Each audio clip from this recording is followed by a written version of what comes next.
सभी विद्यार्थियों को नमस्कार, प्रणाम। आज फिर से एक न्यू टॉपिक के साथ जितना भी student Haryana state board of technical education के तहत डिप्लोमा सेकेंड सेमेस्टर की तैयारी कर रहे हैं, तो उन तमाम विद्यार्थियों के लिए एक मोस्ट इम्पोर्टेंट क्वेश्चन का आज मैं आप लोग को क्लास लाया हूं। ठीक है, तो आप लोग यदि चैनल पे पहली बार आए हैं तो चैनल को सब्सक्राइब कीजिएगा, वीडियो को लाइक कीजिएगा एवं दोस्तों के साथ शेयर जरूर कीजिएगा। ठीक है, तो आज के वीडियो में हम आप लोग को फिजिक्स का इंपॉर्टेंट क्वेश्चन बताऊंगा, जो कि आप लोग को सेकेंड सेमेस्टर में मोस्ट इंपॉर्टेंट प्रश्न है जी। इतना प्रश्न आप लोग को कर लेते हैं तो इससे ज्यादा आप लोग को पेपर में नहीं आने वाला है। ठीक है, आप लोग को इतना कर लीजिएगा तो आप लोग को कम से कम 60 नंबर का पेपर होता है, कम से कम आप लोग को 55 नंबर आएगा। ठीक है, जितना मैं इस सेशन में करवाऊंगा, इस वीडियो में करवाऊंगा,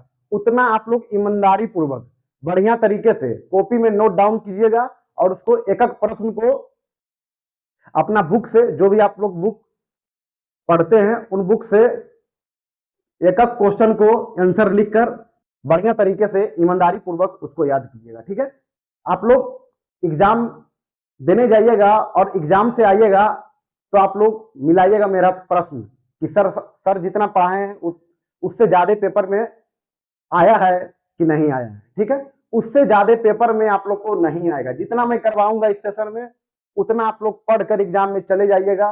110% हमारी गारंटी है कि आप लोग को यहीं से प्रश्न आएगा। ठीक है, इतना आप लोग जरूर कर लीजिएगा। ठीक है, देखिए सेशन शुरू होने से पहले आप लोग जितना भी आप लोग को फ्रेंड है, जितना ग्रुप है, आप लोग ग्रुप जानते हैं, स्कूल का कॉलेज का ग्रुप है, तो उन ग्रुपों में मेरा वीडियो शेयर कीजिए। ठीक है, जिससे आपके मदद से हमारे वीडियो सही बच्चे तक जा सके और इस सेशन में सही बच्चे को अटेंड कर सके। ठीक है, देखिए अब शुरू करते हैं।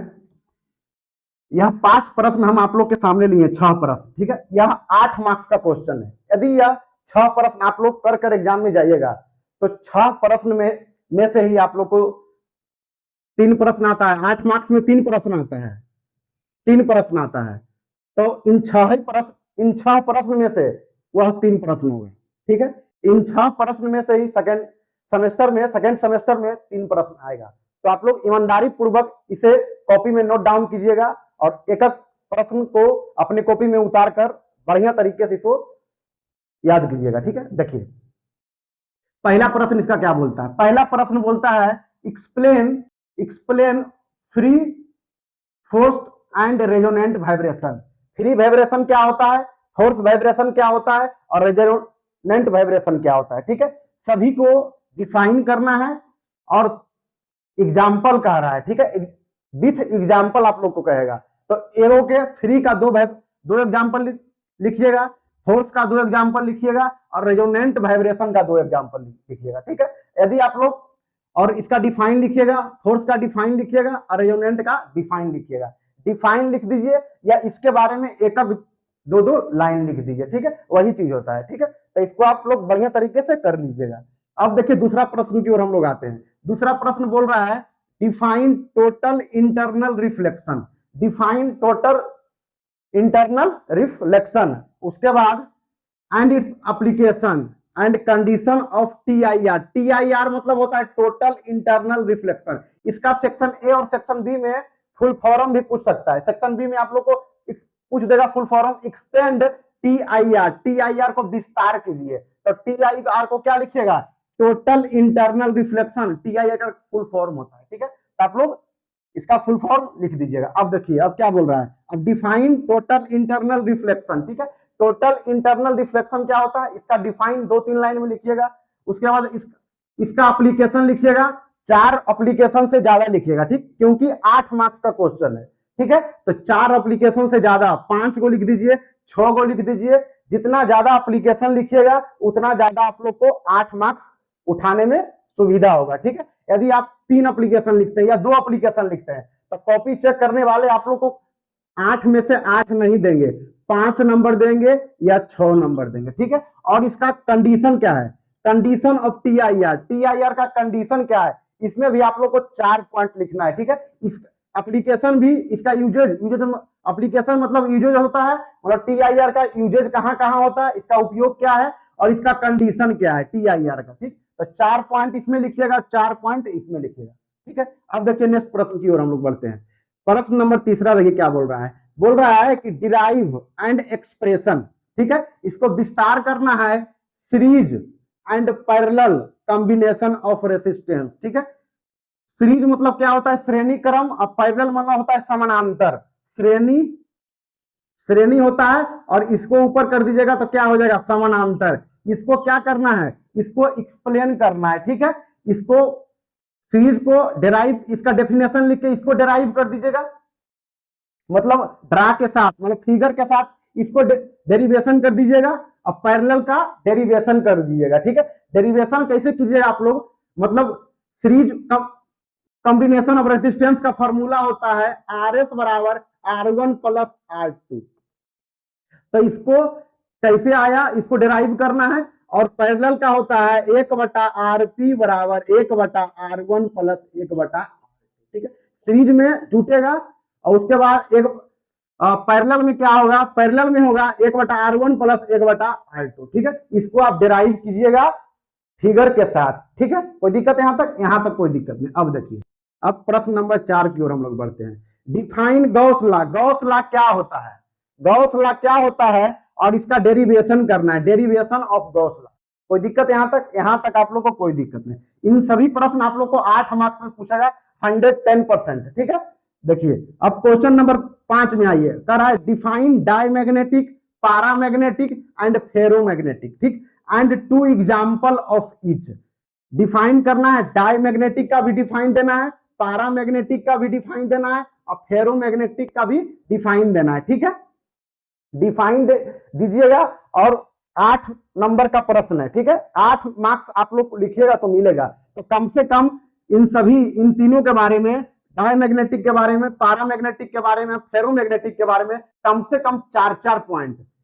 डायमैग्नेटिक का 4 पॉइंट, पैरामैग्नेटिक का 4 पॉइंट और फेरोमैग्नेटिक का 4 पॉइंट। इन तीनों मैग्नेटिक का 4-4 पॉइंट आप लोग को देना है प्लस एग्जाम्पल। ठीक है, तब आप लोग को जो कॉपी टीचर चेक करेंगे इसके हिसाब से आप लोग को नंबर लगाएंगे। ठीक है, अब देखिए, अब प्रश्न नंबर 6 देखिए, आइए प्रश्न नंबर 6 में क्या बोलता है, explain insulator, conductor and semi conductor. ठीक है, on the basis of energy band diagram. Energy band diagram की सहायता से इन सभी को क्या करना है, इन सभी को एक्सप्लेन करना है, इन सभी को डिफाइन लिखना है। इंसुलेटर क्या होता है, कंडक्टर क्या होता है और सेमी कंडक्टर क्या होता है। ठीक है, इंसुलेटर क्या होता है, जिसमें इलेक्ट्रिक करंट पास नहीं होता है। कंडक्टर क्या होता है, इसमें इलेक्ट्रिक करंट पास होता है। और क्या होता है, सेमी कंडक्टर क्या होता है, जिसमें कंडक्टर और इंसुलेटर दोनों का गुण पाया जाता है। ठीक है, उसके बाद क्या होता है, free atom are not present. इसमें फ्री एटम नहीं प्रेजेंट होते हैं, इसमें फ्री एटम प्रेजेंट होते हैं।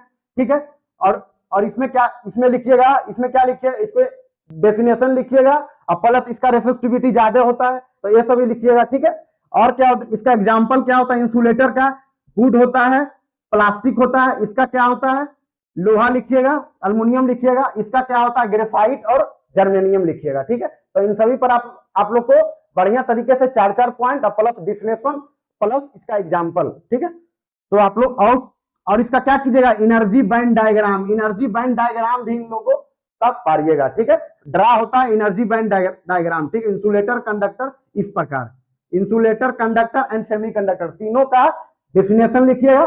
ठीक है, और इसका एनर्जी बैंड डायग्राम और 2-2 पॉइंट। ठीक है, प्लस एग्जाम्पल के सहित। तो आप लोग को 8 मार्क्स टीचर देंगे। ठीक है, तो इन सभी 8 प्रश्न आप लोग को मोस्ट इंपॉर्टेंट प्रश्न है, जो कि हम 11 साल के प्रीवियस ईयर पेपर का एनालिसिस करते हुए आप लोग को क्वेश्चन बताने के लिए हम आए हैं। तो आप लोग इसे उतारिए बढ़िया तरीके से। ठीक है, अब हम 4 मार्क्स का क्वेश्चन करवाते हैं। ठीक है, यह 8 मार्क्स का प्रश्न था, अब 4 मार्क्स का क्वेश्चन आप लोग को करवाएंगे। इसको बढ़िया तरीके से कॉपी में नोट डाउन कर लीजिए।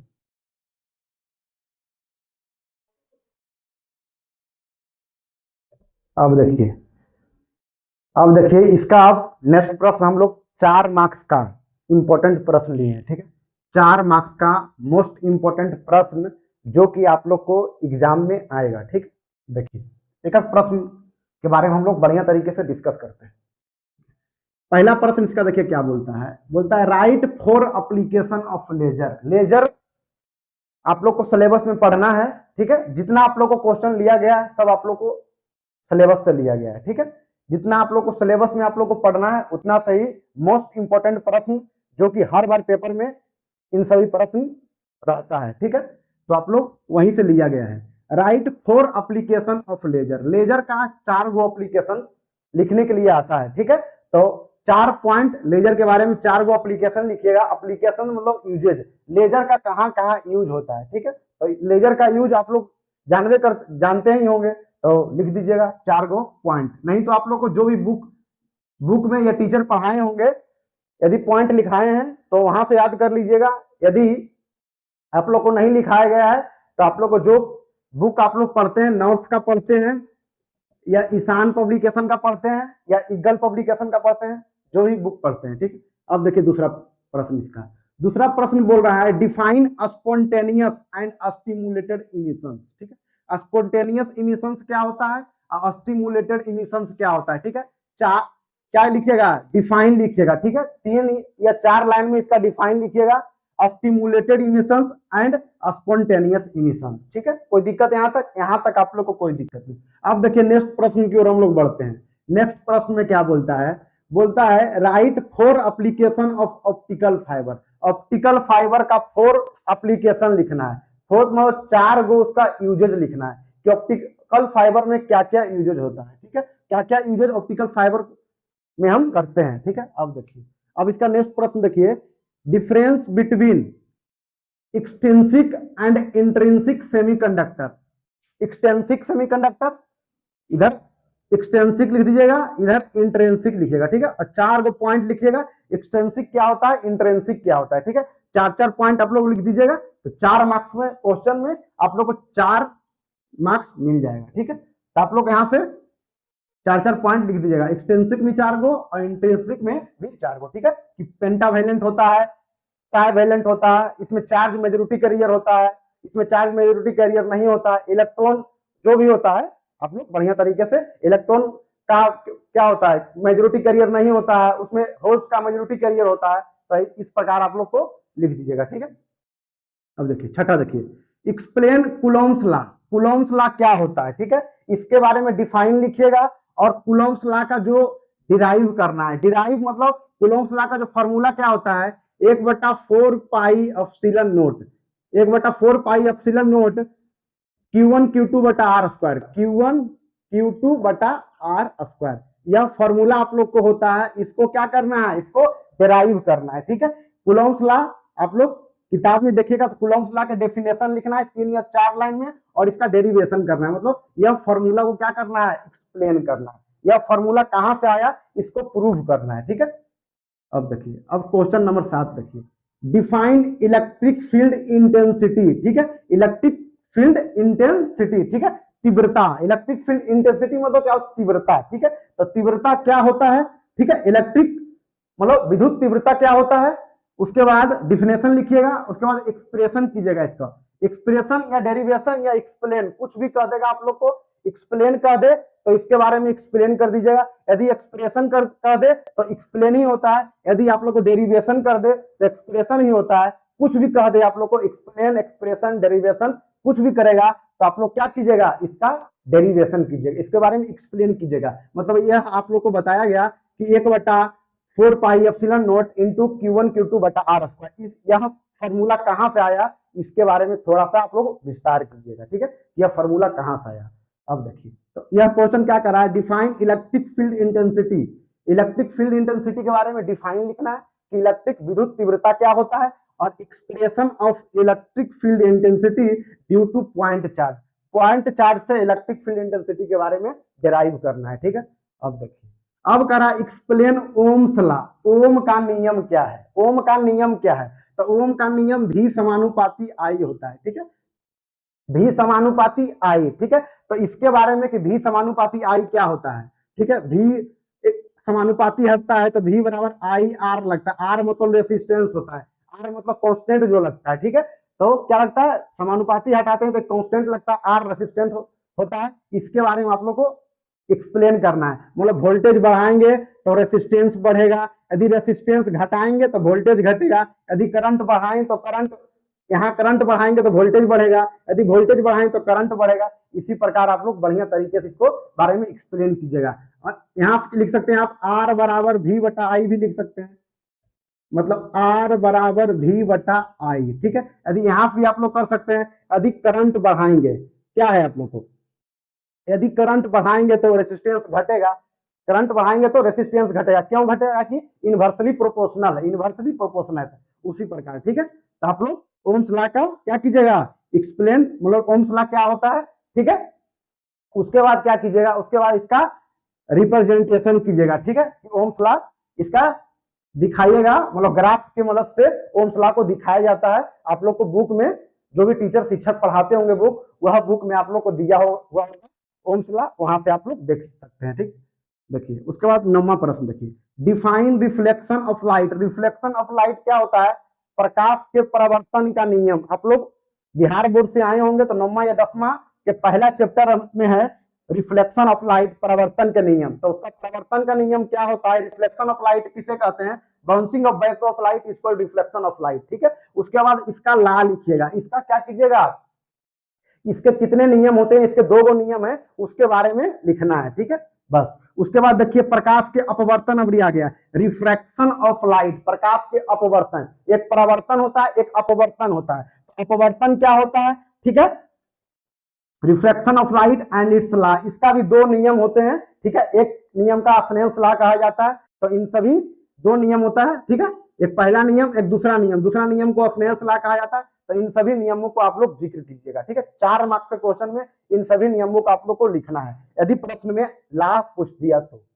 अब देखिए, अब 11 देखिए क्या बोला, 11 में बोल रहा है, 11 प्रश्न में define microscope, define microscope and telescope, ठीक है। आप लोग को एग्जाम में सेकेंड सेमेस्टर में क्वेश्चन आएगा फिजिक्स का, तो अलग अलग देगा, पूछेगा define microscope and it's 4 application, 4 नहीं भी दे सकता है, ठीक है, खाली पूछ देगा एप्लीकेशन। तो आप लोग कितना, 4 मार्क्स के प्रश्न में 4 एप्लीकेशन देना अनिवार्य है, ठीक है। 4 मार्क्स के प्रश्न में 3 एप्लीकेशन दे दिए आप लोग को, तो यदि शिक्षक का मन रहे तो 3 मार्क्स भी दे सकते हैं, ठीक है। तो आप लोग क्या कीजिएगा, आप लोग 4 एप्लीकेशन जरूर लिखिएगा, इसलिए हम यहाँ पर 4 मार्क्स के क्वेश्चन में 4 एप्लीकेशन लिख देते हैं, ठीक है।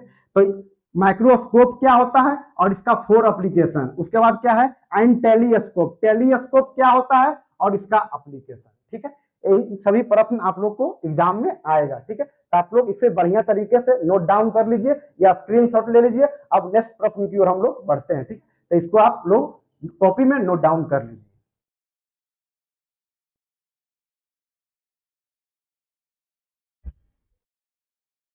अब देखिए, अब यह 7 प्रश्न आप लोग को हम लिए हैं, जो कि लास्ट प्रश्न, ये आप लोग को 7वां रहेगा। तो आप लोग जितना प्रश्न हम इसके पहले आप लोग को करवाए हैं उतना प्रश्न प्लस इसको, यह 4 मार्क्स का प्रश्न है, ठीक है।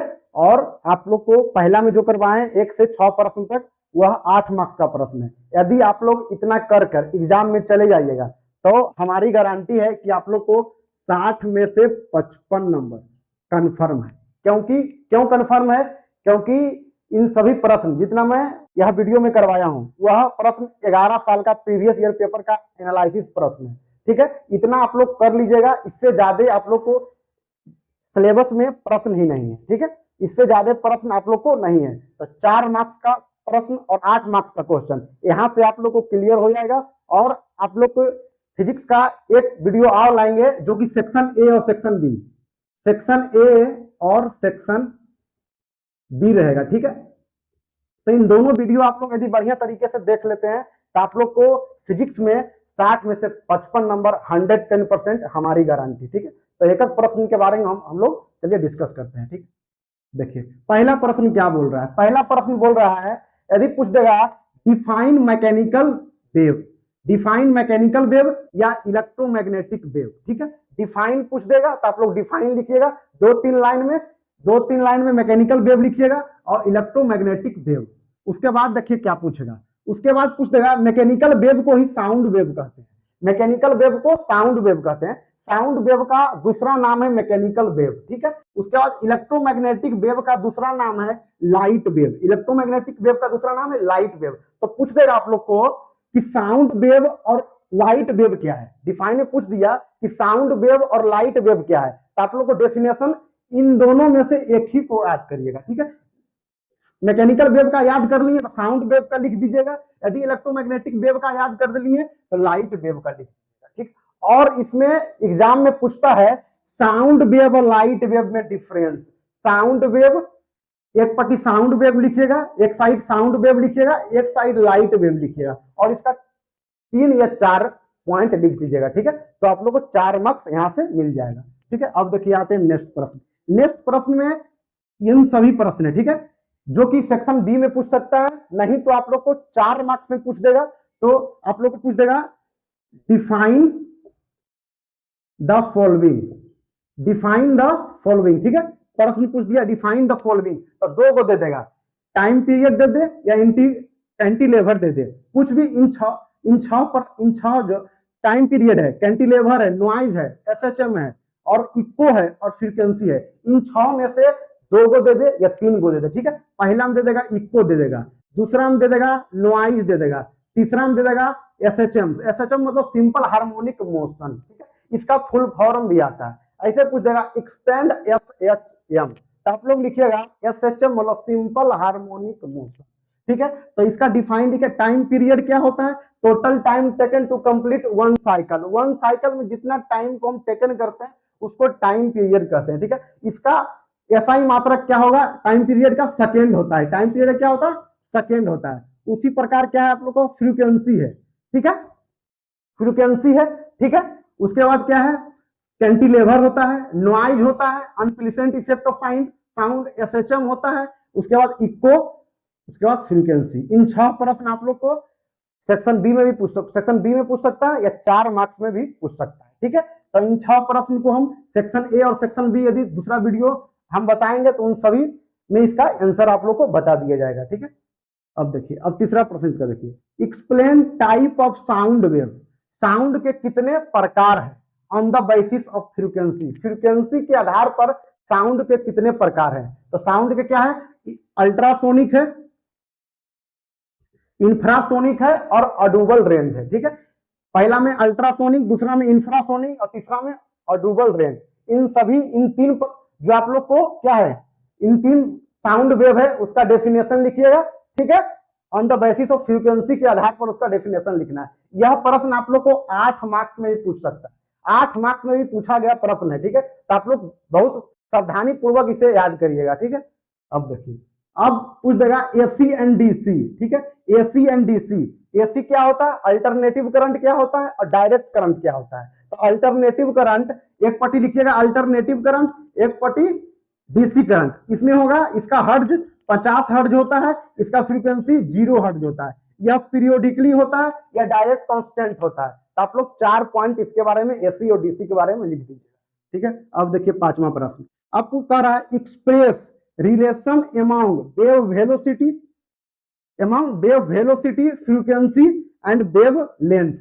Wave velocity, frequency and wave length के बारे में क्या करना है, रिलेशन बताना है, इन तीनों में रिलेशन क्या है, ठीक है। उसके बारे में क्या करना है, एक्सप्रेस करना है, ठीक है, कि इन दोनों में रिलेशन क्या है, ठीक है। अब आप लोग देखिए, अब देखिए 6ठा प्रश्न, डिफाइन नैनो टेक्नोलॉजी क्या है। नैनो टेक्नोलॉजी के बारे में लिखना है और गिव यूजेज, यूजेज 3 यूजेज भी दे सकता है, 4 यूजेज भी दे सकता है, ठीक है। यदि खाली लिख दिया यूजेज तो आप लोग को 4 यूजेज लिखना है। क्यों लिखना है कि 4 मार्क्स का प्रश्न है इसीलिए, ठीक है। और लास्ट प्रश्न आप लोग को है define nano material, nano material क्या होता है और गिव 4 यूजेज, ठीक है।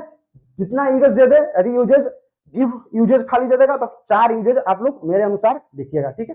तो इन सभी प्रश्न आप लोग को बहुत बढ़िया तरीके से आप लोग को कॉपी में नोट डाउन करना है और एग्जाम के टाइम में मोस्ट इंपोर्टेंट प्रश्न है, आप लोग पढ़कर जरूर जाइएगा, ठीक है। उसके बाद 4 मार्क्स का और 8 मार्क्स का यह वीडियो आप लोग को बहुत बढ़िया तरीके से देख लीजिएगा। और देखिए और क्या करना है, और एक वीडियो और हम लोग लाएंगे सेक्शन ए और सेक्शन बी के लिए, उसमें टिक ऑफ द करेक्ट आंसर रहेगा सेक्शन ए, और आप लोग को ईच मतलब 1 मार्क्स क्वेश्चन, 1 मार्क्स जो सेक्शन बी में रहता है वह सेक्शन बी में आप लोग को नेक्स्ट वीडियो आएगा। ठीक है, तब तक के लिए बनते हैं। जय हिंद, धन्यवाद।